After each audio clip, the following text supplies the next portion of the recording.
Hello, it's me again. Today I'm going to talk about why I am an Episcopalian. I like to tell the story, and I like to hear from other people as they tell their stories. So let's get down to it. First of all, some background about myself. I was not raised in any kind of church.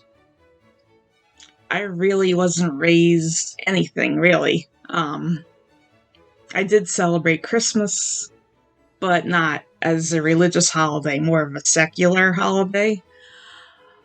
I was pretty much free to choose my own path as far as faith goes. So that's what I did. I didn't really give it any thought until my late teens and early 20s when I started to question things and ask big questions like, is there a God? Why am I here? What is my purpose? And I think that happens a lot when you're in that age. You're leaving high school and entering college. You really start to develop that side of yourself. I did join a Bible study in college and sat in and listened. I tagged along with a friend who was Roman Catholic. I went with her to Mass a couple times. And I felt a great deal of peace within the sanctuary of the church. I had a very, very good feeling there. But I was not ready yet to commit to any kind of organized religion. I looked into other kinds of spirituality like New Age and Buddhism and a few different things. Like I said, I was finding my way. And years went by and I didn't really do anything about it. But it was always there in the back of my mind. Finally, in my 30s, I remember a few things happened. First of all, I was looking for an additional purpose to my life other than going to work and coming home. I felt like something was a little missing, that I needed more purpose than that. So I was at kind of a crossroads in my life there. And also I had this curiosity about Anglicanism. Reason being is I admired Princess Diana, and as you know, she tragically died, and I remember watching the funeral and wanting to know more about her faith and the Church of England and Anglicanism, which is the faith of England. It's Protestant. So I started to research the history of the royal family and the Anglican faith. And that got me interested. The Episcopal Church is a branch of the Anglican Church. It was started here in Philadelphia, where I live. Just like the country was started here in Philadelphia, we were declaring independence from England. And the forefathers did not want it to be called the Anglican Church in the United States because, well, it wasn't United States then, but it was America, the new land, because Anglican means English, and we were breaking away from England. So it became called the Episcopal Church. Episcopal means bishops. It's run by bishops. Or not run, but overseen by bishops. Another thing happening at the same time is I was researching my neighborhood. I'm kind of a history buff, and I like to learn about the history of where I live. And there was a small church in the neighborhood that was built in 1861, the beginning of the Civil War. And it was at a time when my neighborhood was all farmland and countryside. It was, well, it still is, a very small, cute little church. And that got me curious too. I love historical buildings and old buildings. So I wanted to see what that church looked like from the inside. And there was a little article in the newspaper about it too. We have a local newspaper, a neighborhood paper, was in it, and that got me curious too. Plus, at the same time, the priest there at that particular church was writing a weekly column about religion and about current events and social issues. And I found out that's an Episcopal church. And he was an Episcopal priest. I read his column and I found that I agreed with a lot of what he was saying. So, I decided to go visit the church. I researched ahead of time what the Episcopal Church is and how the service worked, because I really did not have a clue. And I didn't want to look like I didn't know what I was doing. So I researched everything and went and visited. And the funny thing is that at the time I thought, well, I'm just going to visit once and I'll probably never come back again. I'll go once and just to satisfy my curiosity, and I probably won't be back. Well, that is like the funniest thing now, because not only did I stay, but I'm now an Episcopalian for 16 years. And I am set to be ordained clergy in the Episcopal Church. So, you could say I changed my mind. So I visited the church, and I kept coming back and learned more about Christianity and the tenets of the church and the canons and the history of the Episcopal Church and what they stand for. And I had questions. I loved the liturgy. The service styles very much like the Roman Catholic Church. But the reason I didn't join the Roman Catholic Church is that I disagree with the Roman Catholic Church on too many things, so I thought it wouldn't be a good fit for me. And so I was searching for a church, a denomination that would fit me well, and I found the answer in the Episcopal. I work in the sciences for a living. I'm in research, medical research. So I like a faith that believes in science, believes in evolution, believes in dinosaurs, that kind of thing. So it is a good fit for me. And there's other reasons as well that So, I was baptized on Easter Sunday, April the 16th, 2006. And I was confirmed by the bishop the following year in 2007. About 2 or 3 months later, the Episcopal Church elected their first female presiding bishop. The presiding bishop of the Episcopal Church is the highest office you could hold in the Episcopal Church. It's like a CEO, like a chief executive.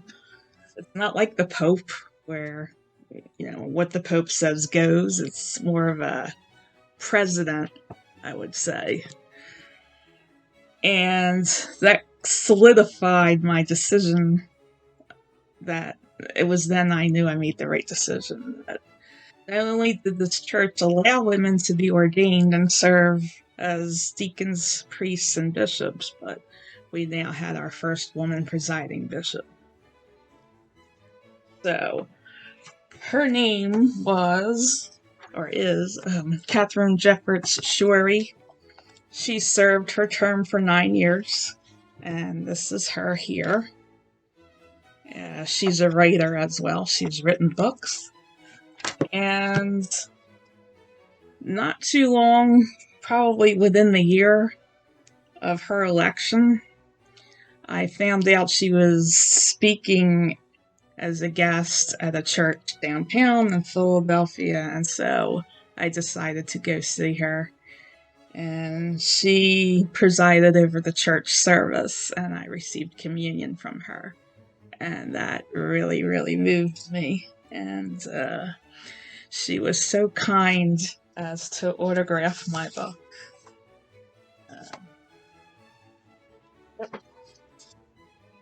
That's her signature. She was so nice to take time because she was being rushed around, and she said, let me get you a pen. I'll sign your book. And she took the time to get a pen. And I met her 2 or 3 times after that. So she was the first woman presiding bishop. And after her term, another presiding bishop took over, and currently the presiding bishop is Michael Curry. He is the first African American presiding, and I met him too. Very dynamic man. And he likes the media too. He gains some kind of media attention when he spoke at Meghan and Prince Harry's wedding. So he became better known after that. But he's a great guy. The Episcopal Church uses a liturgy book called the Book of Common Prayer. It looks like this. This is a small one. This is a pocket size. The one you see in the churches are a little bigger. And it has the doctrines of the church. It has the liturgy. It has prayers. It has psalms. Prayers for any occasion. What happens at a baptism. What happens at a wedding. What happens at a funeral. Baptismal vows. It has a lot in there. And I always keep one pretty close to me. I have another one that was presented to me and given to me at my baptism, and I use it a lot. There is also a hymn book. I'd say this is the most commonly used. Came out in 1982, hymnal 1982, and there were a few different hymnals used throughout the church's Episcopal Church. Lift Every Voice and Sing, and a couple others I'm not thinking of right now. So anyway, getting back to why I became an Episcopalian, it was like this perfect storm of things that I was looking for some kind of connection in my life. I wanted to know the history of my neighborhood, the history of England, the priest's column in the paper I was agreeing with. So all of these things just came together and set me on my path. And I especially like the Episcopal Church because You could question things. And there are a lot of various styles of worship within the Episcopal Church. Some look more like the Catholic liturgy, and some look more like a Protestant service. So there's real variations among the Episcopal churches. This is a t-shirt, and this is the symbol of the Episcopal Church. It's a shield, and the colors are red, white, and blue like the American flag. And it has a cross and it has stars, and it represents Scotland and England, which are the origins of the Episcopal. It has a top 10 list on the back. This top 10 list was created by the late Robin Williams, yes, the actor and comic. He was an Episcopalian. And I wore this shirt the Sunday after he passed away. I wore it as a tribute to him. And it has top 10 reasons for being an Episcopalian. And I'll read them. Number 10, no snake handling. Number 9, you could believe in dinosaurs, like I said. 8, very important to me, male and female, God created them. Male and female, we ordain them. Not every denomination ordains women. Number 7, you don't have to check your brains at the door. Very important to me as well. You don't have to blindly go along with everything. You could question things. Number 6, pew aerobics. That's funny. It means you stand, sit, and kneel during different times in the liturgy. Number 5, church year is color-coded. We do have a liturgical calendar for the different seasons of the church. Advent, Christmas, Epiphany, Lent, Easter, and Pentecost. And there are different colors that signify those seasons. Number 4, free wine on Sunday. We do use wine in the Episcopal Church during communion. Usually the common cup, chalice, is given to everybody. It was suspended, though, during COVID. But it's just now starting to come back as COVID kind of peters off and hopefully goes away for good. Number 3, all of the pageantry and none of the guilt. Like I said, it's very much like the Roman Catholic liturgy, except it's not heavy on sin or guilt. Number 2, you don't have to know how to swim to get baptized. Episcopalians generally do not do full immersion.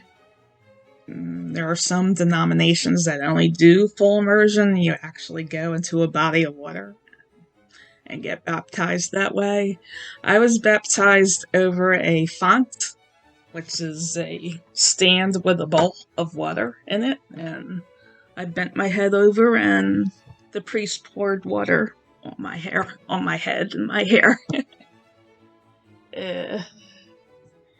And number 1, no matter what you believe, there's bound to be at least one other Episcopalian who agrees with you. And that is the truth. You're allowed to divert from other people's beliefs, and you'll be accepted. It's a very welcoming church. Very accepting. Very open-minded. And that's why I belong to it. 3 years after I was baptized, I wrote an article for Episcopal Life, which was then a newspaper for the national church. And I wrote about how I came to the church And I look back on what happened and where I've been since then. I've been involved very heavily with the church, with serving on different communities, with outreach, with serving at the altar as a lay reader and now preacher. I've served in just about every capacity except musically, because I don't have any musical talent. I can't play anything, and I could just about sing, I guess. It depends who you ask. So anyway, I'm very involved with the church. And I wrote that article. It got published in 2009. I was only an Episcopalian for 3 years at the time, and everybody loved it. The only criticism I got was somebody said, "You didn't mention Jesus." Well, the reason for that was because it's a Christian denomination. I thought it went without saying that it's about Jesus. Also, I could really talk about Jesus and what Jesus means to me, but I didn't want to make the article super long. That would make it very long, so.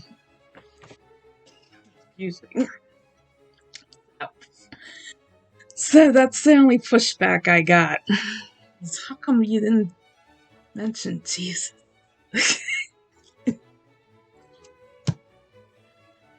It was no disrespect toward Jesus or anyone else. I just did not want to make it super long. So all these years later, there's been many twists and turns. I switched parish membership. I entered a postulancy to become a vocational deacon. A vocational deacon is someone who stays a deacon and does not go on to the priesthood. I had entered the process, withdrew, and then entered again. And recently I have been made a candidate for the vocational diaconate, and in short, it means I'm going to be ordained. So, I encourage you, if you're interested in the Episcopal Church, to check it out. Look it up online. Look for a local church. Stop in. I'm sure they'll welcome you there. There are many books for people who are new to the church.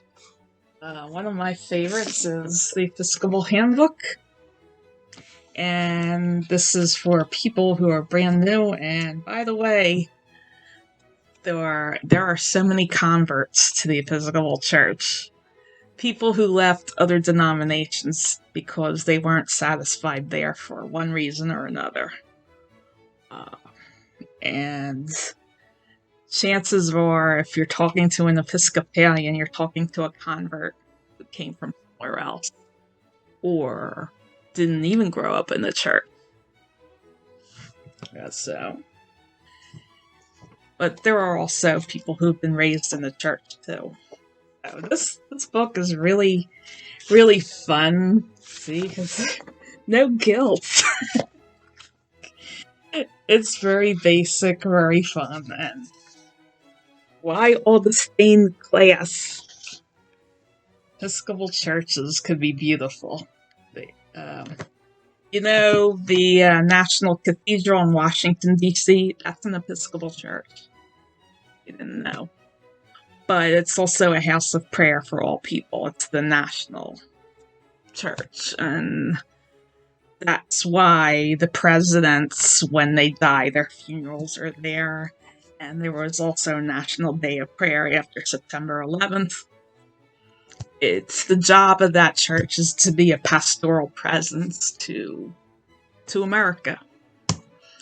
And I believe everybody should visit there at least once, whether you're an Episcopalian or not. If you're an American, go there. A wonderful place. And you could spend the day there because it's huge. So, I think I spoke enough. I've been talking for almost 30 minutes. I think that's enough for me. If you have any questions, you could comment. And please subscribe. Hit the subscribe button here, or is it over here? I don't know. Anyway, hit subscribe. And leave comments. And you could contact me privately if you'd like. And I'd be happy to tell my story again if you want. And I'd like to hear your story. Okay? So thank you for watching. May God be with you. God bless you. No matter what path you are on. Okay? Take care. Peace. Bye.